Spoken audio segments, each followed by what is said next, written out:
రాయడం ద్వారా ఆర్టికల్స్, ఆ ఆర్టికల్స్ మనం చదవడం ద్వారా వాటిని మన లోపలికి మనం తీసుకుంటున్నాము.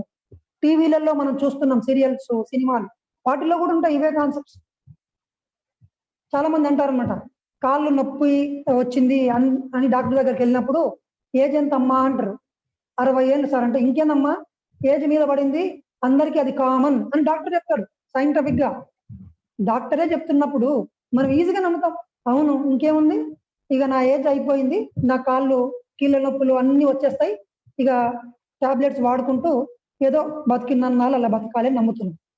కానీ ఒకవేళ కనుక మీ ప్రోగ్రామ్ ని మీరు మార్చగలిగితే 100 ఏళ్ళు అయినప్పటికీ నా శరీరము చిన్న పిల్లోడిలాగే పనిచేస్తుంది అని, మీ శరీరము సంపూర్ణ ఆరోగ్యంతో ఉంటుంది. దీన్నే ప్లాసిబో ఎఫెక్ట్ అని సైంటిఫికల్ గా నిరూపించబడింది. The placebo, you are the placebo అనే గ్రంథం కూడా వచ్చింది బయట. దీన్ని ప్లాసిబో ఎఫెక్ట్ అని అంటారు. దీన్ని యూట్యూబ్ లో మీరు సెర్చ్ చేసి రీసెర్చ్ చేసుకోవచ్చు.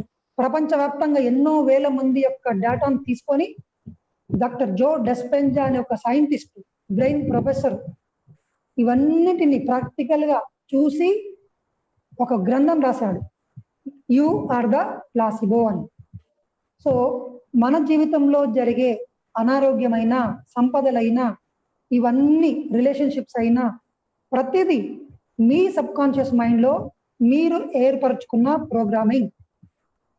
సో ఇప్పుడు మనకు అర్థమైంది, మన జీవితంలో మన మైండ్ లో ఉన్న అన్ని ప్రోగ్రామ్స్ సపోర్టెడ్ ప్రోగ్రామ్సా, అన్సపోర్టెడ్ ప్రోగ్రామ్సా అని చూస్తే మీ జీవితాన్ని చూస్తే తెలిసిపోతుంది. మీకు ఇష్టం లేనివన్నీ జరుగుతున్నాయి అనుకోండి, మీ సబ్ కాన్షియస్ మైండ్ లో. సార్ ఇంకొక 5 minutes. Yeah, let's conclude. So me sub conscious mind లో అనారోగ్యం అనే ప్రోగ్రామ్ ఉందనుకోండి, మీ జీవితంలో అనారోగ్యం అనేది వచ్చేస్తుంది. ఎలాంటి అనారోగ్యం వస్తుందని మీరు భయపడుతూ ఉన్న ప్రోగ్రామ్ ఉందో అలాంటి అనారోగ్యం వస్తుంది. కంటి చూపు 40 ఏళ్ళు దాటితే అని ఒకరికి ఉంటుంది, ఊర్లలో ఉన్న వ్యక్తులకి కంటి చూపు గురించి ఎలాంటి ప్రోగ్రామింగ్ ఉండదు, కాబట్టి 90 ఏళ్ళ వరకు చక్కగా ఉంటుంది. ఈ మధ్య కాలంలో ఊర్లలో కూడా టీవీలు, యూట్యూబ్లు ఇవన్నీ వచ్చినాయి, వాళ్ళకు కూడా నాలెడ్జ్ వచ్చింది. సో ఈ మధ్యలో ఊర్లలో ఉన్న వాళ్ళకు కూడా ఈ రోగాలు రావడం స్టార్ట్ అయింది.